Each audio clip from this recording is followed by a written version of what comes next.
আলহামদুলিল্লাহ, মাশাআল্লাহ। মাছের এই রেসিপিটা আমার বাসার বাচ্চারা এত বেশি পছন্দ করে, রান্না হওয়ার সাথে সাথে খেতে বসে যাবে আর নিজে থেকেই বলবে আম্মু তাড়াতাড়ি ভাত দাও।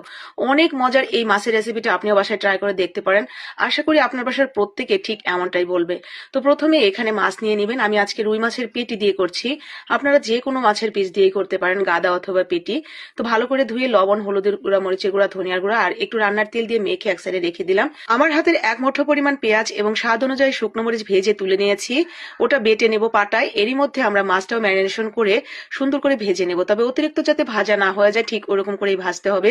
মাছ ভাজতে ভাজতে এদিকে আমরা পেঁয়াজ বেরেস্তা এবং শুকনো মরিচটাও গুঁড়ো করে নেব। বাড়তে গিয়ে যদি শক্ত মনে হয় তাহলে একটু পানির ছিটা দিয়ে সুন্দর করে মিহি একটা পেস্ট তৈরি করে নেবেন, ঠিক এইভাবে। এরপরে মাছটাও ভাজা হয়ে গেলে তেলের উপরে একটা তেজপাতা এবং সামান্য একটু আস্ত জিরা ফোড়ন দিয়ে সেই ভাজা মশলাটা দিয়ে এর সাথে আদা রসুন জিরা বাটা এবং হলুদের গুঁড়া আর ধনিয়ার গুঁড়া, মরিচের গুঁড়া দেওয়ার দরকার নেই কারণ মরিচ তো আমরা অলরেডি দিয়েছি। এরপরে স্বাদ মতো লবণ দিয়ে মশলাটাকে ভালো মতো কষিয়ে মাছটা দিয়ে দিবেন। একটু নাড়াচাড়া করে 1 কাপের মতো পানি দিয়ে গা মাখা করে নামিয়ে নিলে রেডি। অসম্ভব মজার, আর এর ফ্লেভারেই তো আপনার বাসার প্রত্যেকে পাগল হয়ে যাবে এটা খাওয়ার জন্য।